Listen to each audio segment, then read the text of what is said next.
आपका यूनिक प्रज्ञान यूट्यूब परिवार में मैं प्रज्ञान सर हार्दिक स्वागत करता हूं, वंदन करता हूं, अभिनंदन करता हूं। प्यारे साथियों, सुबह के 5 बज चुके हैं। जिस प्रश्नोत्तरी 50 का आप बेसब्री से करते हैं इंतजार, आपकी चहेती प्रश्नोत्तरी 50 लेकर के आपके बीच उपस्थित हूं। और जैसा कि आप जानते हैं, प्रश्नोत्तरी 50 का मुख्य उद्देश्य आपके अध्ययन का आपको रिवीजन कराना। वन लाइनर शैली में 50 महत्वपूर्ण प्रश्नों को प्रतिदिन सुबह सुबह आप करते हैं रिवाइज। तो इस रिवीजन श्रृंखला से जुड़ने के लिए फटाफट वीडियो को लाइक और शेयर, चैनल पर पहली बार होंगे तो चैनल को सब्सक्राइब करके बगल में बने हुए बेल आइकन से ऑल बटन को प्रेस करना बिल्कुल न भूलें। साथियों, पाठचर्या प्रारंभ करें उससे पूर्व देखते हैं आज का सकारात्मक विचार। जीवन में साथियों, सफलता पाने के लिए संघर्ष बहुत जरूरी है। बिना संघर्ष के जीवन में कुछ भी नहीं मिलता। कल को आसान बनाने के लिए आपको आज कड़ी मेहनत करनी होगी। जीवन में सफलता प्राप्त करने के लिए आपको अपनी मुसीबतों से टकराना होगा और उन पर विजय पानी होगी।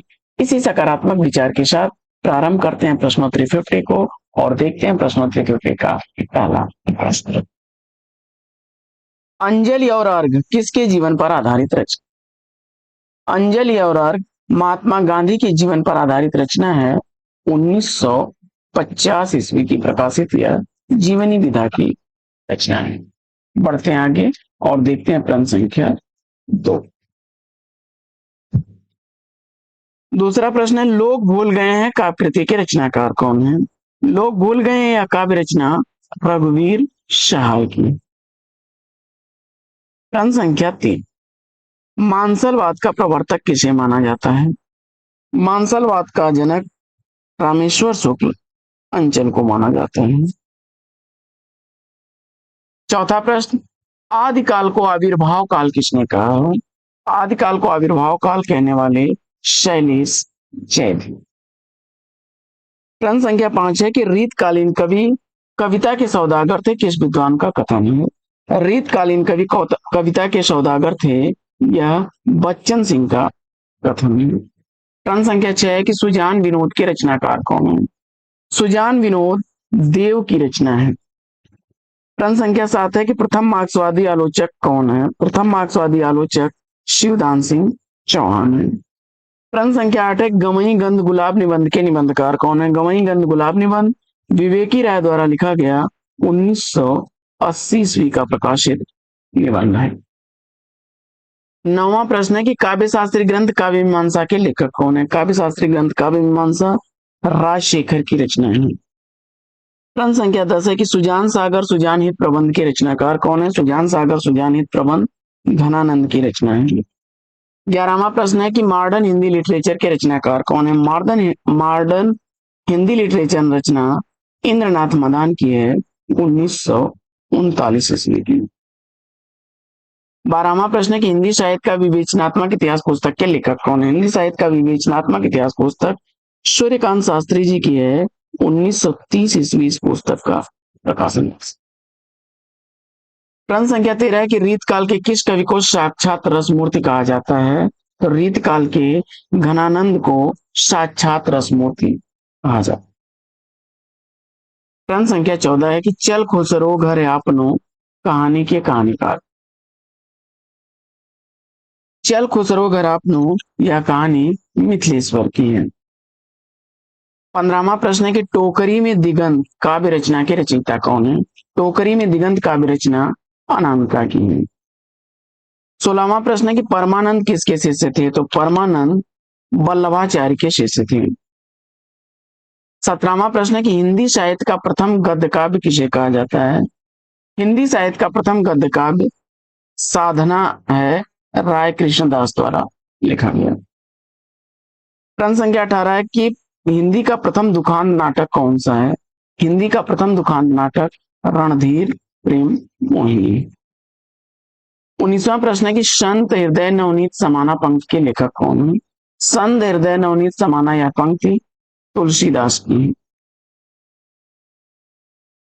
पतनशील पत्नियों के नोट्स उपन्यास के उपन्यासकार कौन है? पतनशील पत्नियों के नोट्स यह उपन्यास नीलिमा चौहान का है 2007 ईस्वी। 21वां प्रश्न है कि जयतिराज राजेश्वरी जय जय परमेश पंक्ति के लेखक कौन है? जयतिराज राजेश्वरी जय जय परमेश यह पंक्ति राधा कृष्ण दास ने। 22वां प्रश्न है कि जीप पर सवार इल्लियां किसकी हास्य व्यंग रचना है? जीप पर सवार इल्लियां शरद जोशी की हास्य व्यंग रचना है। 23वां प्रश्न है कि मिट्टी की बारात काव्य रचना के रचयिता कौन है? मिट्टी की बारात काव्य रचना शिव मंगल सिंह सुमन की है। 24वां प्रश्न है कि ब्रज कोकिल किस रचनाकार को कहा जाता है? ब्रज कोकिल सत्यनारायण कवि रत्न को कहा जाता है। 25वां प्रश्न है कि मेरी कहानियां संबंधों की यंत्रणा को अपने अकेलेपन में झेलते लोगों की कहानियां हैं, किसका को? जवाब हो जाएगा मोहन राकेश का। 26वां प्रश्न है कि ठहरा हुआ पानी नाटक के नाटककार कौन है? ठहरा हुआ पानी नाटक शांति मेहरोत्रा का है। 27वां प्रश्न है कि काम भाव और शरीर का सौंदर्य उनके यहाँ उत्सव के रूप में है, विद्यापति के संदर्भ में यह कथन किसका है? जवाब हो जाएगा रामस्वरूप चतुर्वेदी जी का। 28वां प्रश्न है कि खड़ी बोली के प्रथम महाकवि कौन है? खड़ी बोली के प्रथम महाकवि अयोध्या सिंह उपाध्याय हरिऔध।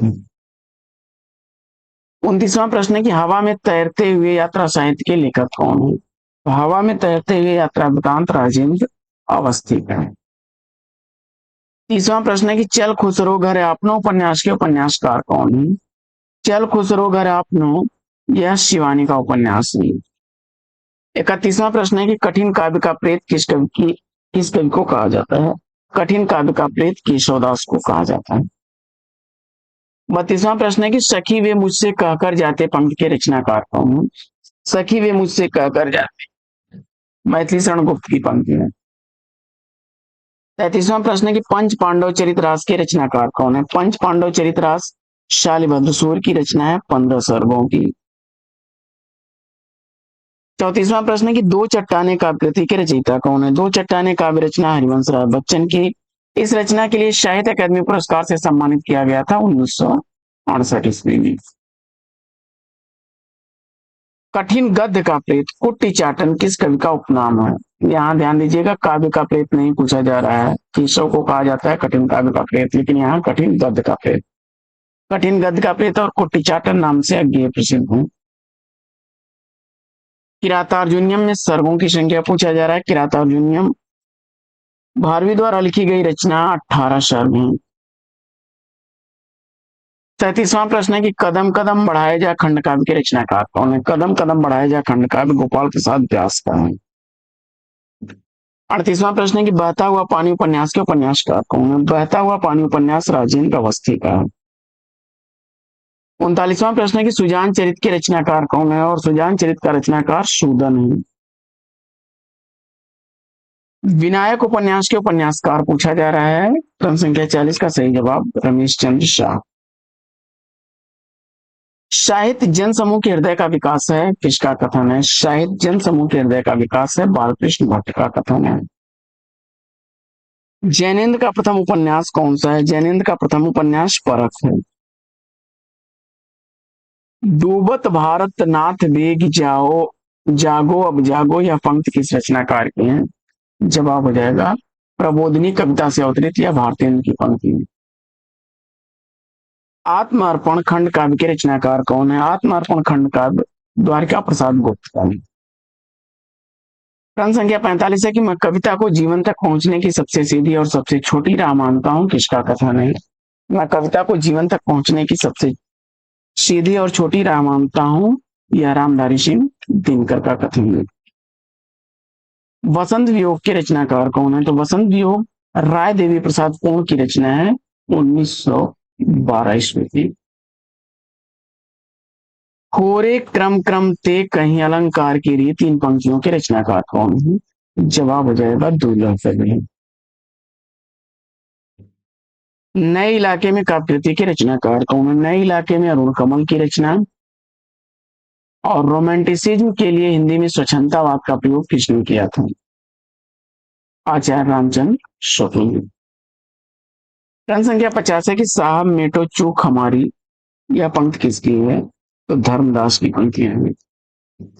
प्रश्नोत्तरी 50 कैसे लगी कमेंट्स करके जरूर बताइए। आज की प्रश्नोत्तरी 50 में साथियों लेते हैं यहीं पर विराम, फिर मिलेंगे आपसे अगले वीडियो में एक नए प्रकार, एक नया टॉपिक, एक नया अंदाज में। तब तक के लिए लेते हैं आपसे विदा। आपका जीवन मंगलमय हो। बेस्ट विशेष बेस्ट ऑफ लक। जय हिंद।